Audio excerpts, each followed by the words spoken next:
On faisait marketing, media buying, support, community management, genre tous les rôles possibles, on les faisait nous-mêmes. Coach. C'est le truc où vous aurez en tant que CEO le moins de valeur ajoutée, qui va vous prendre le plus de temps en plus. Donc le rendement temps-argent, il n'est pas du tout intéressant. Et la charge mentale aussi que ça va libérer d'avoir des personnes là-dessus, c'est trop important, quoi. Parce qu'il y a plein de trucs micro comme ça que notre OBM a rectifié. Mais ouais, c'est juste pour souligner l'importance d'avoir une bonne personne, d'avoir des bons process, parce que sinon il y a tout qui peut partir en couille. Même sur un truc qui peut paraître anodin comme le support client, quoi. Bah, nous, on était freelance, on était à votre place, on n'a pas envie de faire des réunions inutiles. On n'a pas envie de vous mettre une pression inutile, on n'a pas envie de vous dire toutes les 5 minutes quoi faire, et ça fait clairement partie des valeurs de l'entreprise. À l'inverse, on a des personnes qui sont super expérimentées, qui sont trop forts dans leur domaine, mais qui ont peut-être une vie de famille à côté et qui ont besoin de lever le pied. Et du coup, on leur offre aussi cette flexibilité-là et on est OK avec ça tant que c'est défini dès le début. Et je pense qu'on s'adapte aussi aux personnalités qu'on a, quoi. On leur a donné des textes de copywriting et on leur a dit OK, corrigez ce devoir-là et annotez-moi le devoir. Et la personne qui a eu le meilleur résultat, on l'a recruté tout simplement. Sujet du jour, recrutement, équipe, délégation. On a tout simplement posé la question dans notre groupe Scaling Circle où on aide des boîtes qui font entre 10 et 50 000 euros par mois minimum. Et il y avait un gros enjeu qui revenait souvent de je sais pas si je dois lâcher le marketing ou pas, recruter des closers ou pas, je fais pas confiance, j'ai des mecs mais ils sont pas impliqués. Donc je pense qu'on va pouvoir parler de tout ça. Nous, je pense C'était quoi le premier poste qu'on a recruté? C'était le SAV, je pense. Elle savait direct, ouais. Je sais même pas si c'était direct, c'était quoi? On l'a fait nous-mêmes, genre. Ouais, pas direct, mais je me rappelle, c'était toi qui le faisais au début. Et en fait, on faisait tout. On faisait marketing, media buying, support, community management, genre tous les rôles possibles, on les faisait nous-mêmes. Coach. Ouais, je pense le premier truc qu'on a dégagé et que tout le monde devrait dégager, c'est le pôle support administratif en général. C'est le truc où vous aurez en tant que CEO le moins de valeur ajoutée, qui va vous prendre le plus de temps en plus. Donc le rendement temps-argent, il n'est pas du tout intéressant. Et la charge mentale aussi que ça va libérer d'avoir des personnes là-dessus, c'est trop important, quoi. Ouais, c'est sûr. Mais au début, je pense que c'est important de le faire toi-même juste pour comprendre un peu ce qui se passe. Créer un certain process et par la suite déléguer à quelqu'un qui est plus compétent que toi au niveau support et management. Et là, ça devrait aller. Et pour la petite histoire, on avait recruté une personne au début avec qui on a bossé plusieurs années. Après, on a switché et on a voulu tester une autre personne en tant qu'OBM, VA et tout ça. Et là, on a rechangé récemment. Et j'en parlais à nos clients, mais on voit tellement la différence entre quelqu'un qui est bon, qui est A-player, qui est proactif, qui fait les choses sans qu'on lui demande. Tout est carré, il n'y a même pas besoin de checker. Et quelqu'un qui fait n'importe quoi. Et là, on a dû reprendre du coup notre ancien prestataire qui a tout remis en ordre. Et il a dit, honnêtement, c'était le bordel. Et nous, on s'en rendait pas compte et on perdait beaucoup d'argent parce que les commissions des closers, elles étaient mal vérifiées. Il y a des gens qui étaient remboursés qu'ils n'auraient pas dû. Il y a des gens qui avaient encore accès à la formation alors qu'ils auraient dû être supprimés. Ce qui est plein de trucs micro comme ça que notre OBM a rectifié. Mais ouais, c'est juste pour souligner l'importance d'avoir une bonne personne, d'avoir des bons process parce que sinon il y a tout qui peut partir en couille, même sur un truc qui peut paraître anodin comme le support client, quoi. Ouais.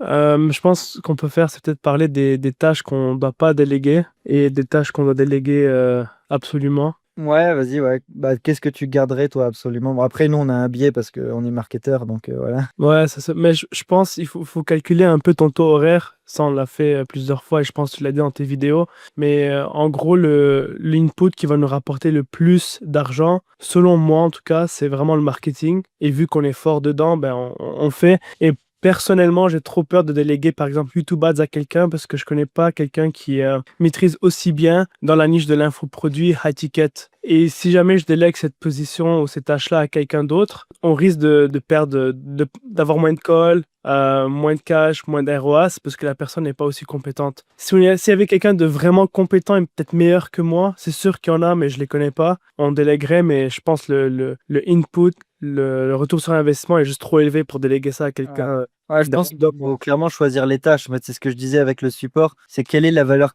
ajoutée d'un CEO à traiter les emails ou les commissions closer? Genre, aucune. Genre, ça n'a aucune valeur.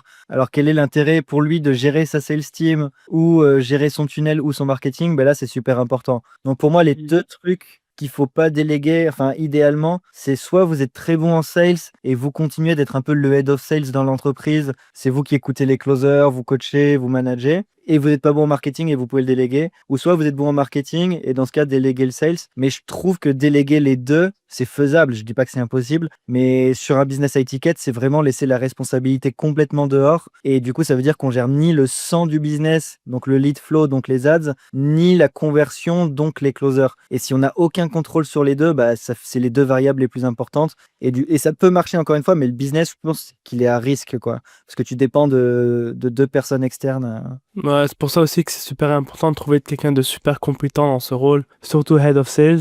Parce que selon moi, c'est un des rôles les plus importants dans ta boîte, surtout si tu fais du high ticket, d'avoir quelqu'un de très compétent en marketing et de très compétent en closing. Parce que si l'un d'eux ne fonctionne pas ou bien qu'il pourrit, c'est dead. Tu peux Ouais, dépenser autant que tu veux en ads, mais si tu closes pas, ben, ça va jamais convertir et ton ROAS va être caca.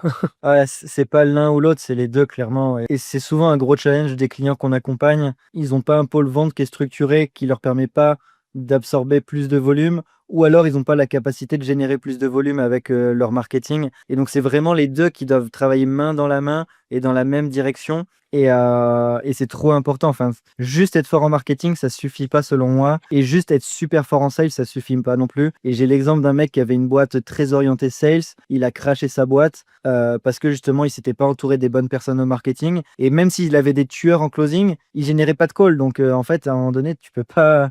Tu peux avoir les meilleurs, s'ils n'ont pas de call, ils sont pas magiciens non plus. Donc voilà quoi. Et à l'inverse, si tu as des très bons closers, que tu envoies des calls pourris, ça marche pas. Et si tu es très bon marketeur, que tu envoies des centaines de calls, mais que tes closers, c'est des peintres, bah tu vas rien faire non plus, quoi. Selon toi, c'est quoi comment faire pour rester dans la durée, garder les membres dans ton équipe pendant 1 an, 2 ans, 3 ans?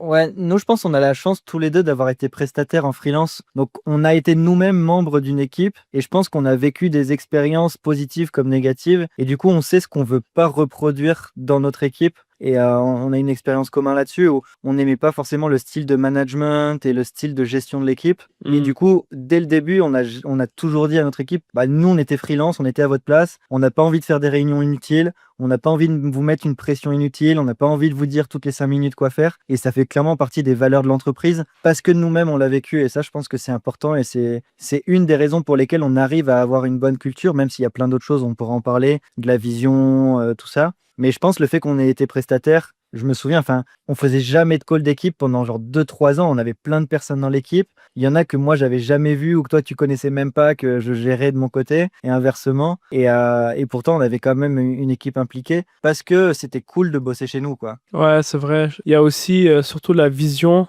et toujours partager nos objectifs avec la team. Et je pense maintenant, à notre niveau, c'est quand même important de faire des appels avec les head-off de chaque département, comme sales et coaching. Et si jamais vous déléguez le marketing, c'est important de l'inclure aussi, juste pour savoir ce qui se passe à chaque semaine. Donc, revoir les stats de la semaine dernière, basé sur ces stats-là, définir des nouveaux objectifs et voir qu'est-ce qu'on peut améliorer pour avancer de semaine en semaine. Nous, on le voit pas, mais côté sales management, il y a Tommy qui est toujours avec la team, qui les motive tout le temps. Et ça, je pense, c'est super important pour les garder sur la durée. Mais pas seulement ça, mais avoir une vision claire et aussi toujours s'adapter au marché, apporter quelque chose de nouveau. Comme là, récemment, on a sorti le système de scoring. Donc ça va vraiment aider les closers. On a amélioré notre marketing, donc ça aide les closers. Ça donne envie de rester sur la durée et surtout qu'on est déjà très bon dans ce qu'on fait.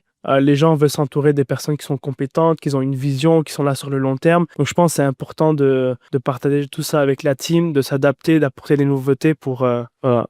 Ouais, c'est ça. Je pense en fait, les gens, ils veulent trop, quand ils commencent à recruter, forcer une culture qui n'est pas réelle en inventant un peu des valeurs qui sont pas vraiment les leurs et à vouloir dire vas-y, let's go, on va faire un call tous les matins, on va faire des calls chaque semaine, on va définir des objectifs très précis que tu dois atteindre ou quoi. Nous, on fait pas vraiment ça. En fait, on a des standards, on a notre étoile polaire qu'on doit tous suivre, on a des valeurs fortes que tout le monde respecte, mais après, ils ont chacun leur cadre aussi pour s'exprimer et être qui ils sont. Donc, on rigole beaucoup avec tout le monde, on fait des blagues, etc. Quand il faut être sérieux, on est sérieux. Je pense, ouais, on arrive à créer une culture parce que c'est nos valeurs aussi où, avant tout, on a envie d'avoir du fun, de profiter tous ensemble, de grandir tous ensemble. Et ce qui fait que les gens, ils s'épanouissent dans notre écosystème, quoi. Ouais, j'allais dire, ouais, un truc qui nous permet aussi d'attirer et de garder des talents, c'est de leur offrir ce qu'ils veulent. Et donc, il y en a qui sont plus early, donc qui sont plus beginners dans leur carrière. Admettons un closer, mais on va lui offrir un écosystème qui a la capacité de lui offrir du volume et du training et de la montée en compétences. À l'inverse, on a des personnes qui sont super expérimentées, qui sont trop forts dans leur domaine, mais qui ont peut-être une vie de famille à côté et qui ont besoin de lever le pied. Et du coup, on leur offre aussi cette flexibilité-là et on est OK avec ça tant que c'est défini dès le début. Et je pense qu'on s'adapte aussi aux personnalités qu'on a, quoi. Donc, on a nos setters qui ont envie de grandir et qui continuent de s'entraîner. On a des closers plus expérimentés. Pareil pour le coaching. Et c'est pareil, dès qu'on sort un produit, dès qu'on fait un truc, on leur donne en avant-première, on va leur payer des petits bonus, des goodies, des machins. C'est ridicule, c'est rien, mais on respecte leur travail et on les fait grandir avec nous. Et c'est pas juste eux qui travaillent pour nous, c'est nous qui travaillons tous ensemble, je pense. Ouais, ça c'est trop bien. Et selon toi, c'est à quel moment il faut justement virer quelqu'un, ouais. Ça dépend du pôle en vrai. C'est une bonne question. Au niveau closing, ouais, je saurais même pas. En vrai, ça dépend parce qu'on a fait l'erreur de garder des personnes des mois alors qu'ils étaient pas bons et on s'obstinait à dire non, mais il va devenir bon alors qu'il est jamais devenu. J'allais dire qu'il y a toujours un coup d'opportunité. Si on garde quelqu'un qui est pas assez performant dans l'équipe, ça nous fait perdre du temps et aussi de l'argent. Je pense au bout de 30 jours, tu peux savoir si la personne n'est pas fit de un dans l'entreprise et n'est pas performante. Ouais. Que ce soit un closer, que ce soit au SAV, que ce soit coaching, et tu peux le remarquer instantanément, un A-player. Genre, un A-player, tu n'as même pas besoin de lui dire quoi faire, il le fait automatiquement, il apporte de nouvelles idées, alors qu'un B-player, il faut toujours que tu sois derrière lui, à lui dire quoi faire, c'est chiant, quoi. Donc, tu peux très vite Ouais. faire la distinction entre les deux. Ouais, c'est ça. J'ai pas des critères genre très objectifs en mode il doit cocher cette case ou pas, mais juste tu le ressens et tu le vois. Genre là, en une semaine, notre nouveau OBM, il a tout remis au clean, il a identifié des choses qu'on n'avait pas vues. Quand on avait changé de head coach, c'était pareil. Quand on a mis en place une copywriter, c'était pareil. Quand on onboard un nouveau bon closer, on le voit, un setter, pareil. Donc je pense, ouais, c'est difficile de donner des critères rationnels en mode bah, il doit closer à 30% et faire ci et faire ça, parce que bah, nous-mêmes, enfin, c'est des humains, donc ça dépend. Mais je pense juste que c'est un feeling et tu le ressens et tu le vois, quoi. Genre, est-ce qu'il est Mm. proactif? Est-ce que la qualité du travail est bonne? Est-ce qu'il le fait sans te demander 10 000 questions, etc., quoi. Ouais, il y a un autre point aussi qui est important et je pense qu'on partage pas assez souvent, c'est nous en tant que CEO, peu importe, de toujours monter en compétences et partager ces compétences-là avec l'équipe. Parce que dans un sens, eux, ils vont se sentir en sécurité. Le fait que nous, on monte en compétences et qu'on a toujours de l'avance sur le marché. Donc, ils savent qu'ils vont avoir une position, entre guillemets, dans l'équipe pendant des années. Parce que nous, de notre côté, on va aller plus loin, on a une grosse vision et aussi, on veut toujours monter en compétences pour dominer le marché, entre guillemets. Je pense que ça crée un sentiment de sécurité, de confiance au sein de l'équipe et c'est aussi une des raisons pourquoi je crois qu'on travaille avec la même team depuis plusieurs années. Non, c'est clair. En fait, il faut offrir aux gens un bon écosystème en fonction de ce qu'ils recherchent. Et mettez-vous à la place d'un closer, admettons, parce que c'est souvent le poste que les gens vont recruter et qui est le plus souvent où il y a plus de turnover, etc. Genre, dites-vous, est-ce que moi, si j'étais closer, je viendrais bosser pour mon entreprise, tu vois? Et je dis ça parce qu'il y en a, ils font genre 10 000 euros par mois et ils disent, ouais, je cherche un closer. En fait, ton closer, s'il prend 10% et qu'il close 100% des 10 000 euros, il gagne 1 000 euros, quoi. Quel closer A-player a envie de venir closer pour 1 000 euros? Donc, je pense que c'est intéressant de se poser la question, qu'est-ce que j'offre à la personne qui va venir? Et si j'offre pas que de l'argent, parce qu'il n'y a pas que ça, il y a aussi, ouais, bah, ce que tu dis, la vision, les valeurs, l'entraînement, les trainings internes, la montée en compétences, la valorisation, d'autres opportunités que tu peux lui proposer. Et ça, c'est important à intégrer, je pense, dans les fiches de poste et dans son recrutement, de se dire, ouais, qu'est-ce que j'offre moi à la personne, en plus de simplement un boulot, quoi. Ouais, carrément. Est-ce que tu as un autre truc à partager ou...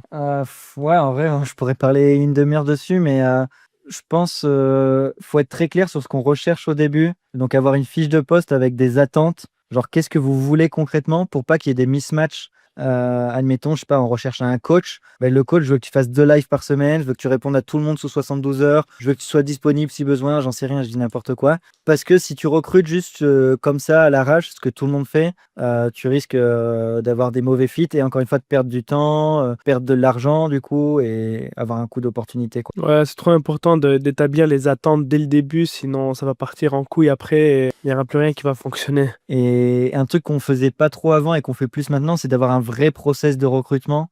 Donc je pense qu'il y a il y a un entre-deux. Mais avant, nous, c'était juste, moi, je mettais un tweet ou une story, ouais, je cherche un coach qui veut devenir coach. En gros, hein, j'abuse, c'était pas ça, mais voilà. Et maintenant, bah, il y a une fiche de poste avec un job form, un formulaire à remplir, une vidéo à envoyer. Et je pense que c'est important pour filtrer, trier et tester plusieurs talents. Et souvent, en Mhm. fait, on se dit, ah, je cherche un closer. Quelqu'un nous réfère, tiens, ce closer, il est bon. Et on va pas prendre l'option d'en regarder 10, 15, 20. Et donc, peut-être que lui, il est bon, mais il y en avait d'autres potentiellement qui étaient encore meilleurs qu'on n'a pas vu parce qu'on n'a pas fait un vrai process. Ouais. J'ai une dernière question, vu qu'on est limité là, on a un call Ouais, on après. a 3 5 minutes. D'où tu recrutes les personnes? Comment on fait pour trouver des personnes? Sur quel réseau? Ouais, nous, ce qu'on fait beaucoup, c'est directement dans notre bassin de clients. Donc, sur notre communauté de clients qui ont nous rejoint dans notre service iTicket, bah, c'est une opportunité parce qu'ils sont déjà closés par le véhicule, par nos valeurs, par notre personnalité. Sinon, ils ne seraient pas clients. Il y en a qui ont déjà des résultats, donc ils ont un niveau de conviction ultime et ils ont envie de venir travailler avec nous grâce à notre brand employeur. Ça, je pense, c'est un vrai truc à développer. C'est ce côté un peu, faut que les gens aient envie de venir travailler pour toi parce qu'ils se disent ça a l'air trop stylé et sexy. Donc, on fait ça et après, plus le réseau, donc la communauté, LinkedIn, Instagram, où je vais faire des stories. On a des clients sur Scaling Circle qui font de la publicité Indeed, et je sais que ça marche super bien. Donc voilà, je pense tant que, encore une fois, on sait ce qu'on veut recruter, genre avec les valeurs précises, combien de temps tu vas bosser, etc. Genre, faut vraiment être au clair sur qui est-ce qu'on recrute, quoi. Ouais.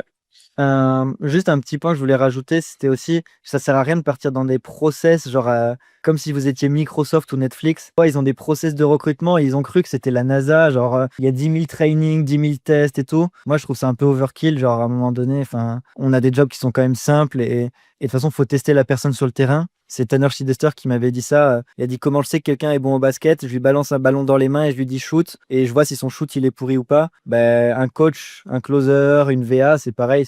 Fais-lui un micro-essai, une petite mission. Et si tu vois que c'est pourri, bah, c'est juste qu'elle sait pas faire, quoi. Ouais, je pense qu'on avait fait ça pour la personne qui corrige tous nos textes. Donc, on avait mis, je pense, recruté 3 personnes. Et la personne qui avait bien corrigé le mieux, on l'a recruté. Et on a fait pareil pour coach, si je me trompe pas. Donc, on leur a donné des textes de copywriting. Et on leur a dit, OK, corrigez ce devoir-là et annotez-moi le devoir. Et la personne qui a eu le meilleur résultat, on l'a recruté tout simplement. Ça te permet de filtrer et de pas tomber sur une personne qui est mauvaise, perdre ton temps, perdre son temps, ensuite repasser par un process de recrutement, c'est genre l'enfer et ça perd du temps à tout le monde et de l'argent. Donc là, ouais, il nous reste 1 minute, mais si on doit résumer, c'est vraiment prendre le recrutement au sérieux et ne pas recruter à l'arrache dans l'urgence parce que c'est rarement une bonne idée, c'est même une mauvaise idée. Soyez très clair sur quelle est la vision de votre entreprise, la mission de votre entreprise, les valeurs de votre entreprise. Ça doit vraiment être l'étoile polaire et directrice pour vous, mais aussi ensuite pour les collaborateurs. Et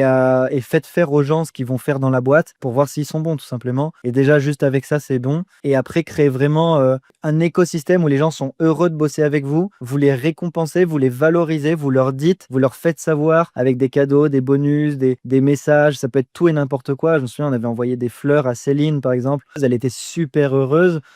Jessica, on a fait un team building, elle nous a dit, genre, j'ai jamais eu cette considération-là dans un cadre professionnel. Et forcément, bah, quand on a des personnes comme ça, c'est des gens qui vont aller au combat avec nous, qui vont avoir envie de grandir et qui vont rester avec nous sur la durée. Donc, Même des trucs super personnalisés, genre on leur a donné une carte, on a écrit un mot à la main et tout, et je pense qu'ils ont tous vraiment apprécié. Et ces petits gestes-là vraiment personnalisés, ça renforce la culture de l'entreprise et les relations avec l'équipe. Donc ça devient pas juste des partenaires, ça devient vraiment la famille et voilà quoi. Donc c'est trop cool. donc ouais, si vous avez des questions sur le recrutement, là on est passé assez rapidement, mais sur plein de sujets qui nous passent en tête. Mais si vous voulez qu'on fasse plus une masterclass en mode étape par étape, etc., n'hésitez pas à nous le dire dans les commentaires. Et si vous voulez qu'on bosse ensemble sur Scaling Circle parce que vous voulez développer votre boîte, il y aura directement un lien en commentaire. Vous cliquez dessus, vous réservez un appel. On pourra auditer votre entreprise sur le pôle structuration. Donc, est-ce que vous avez délégué les bonnes tâches aux bonnes personnes? Sur le pôle marketing et sur le pôle vente, on pourra analyser toutes vos datas, vous dire où est-ce qu'il y a des points de fuite et en fonction de ça, vous faire un plan d'action de scaling justement pour aller chercher des résultats. Donc,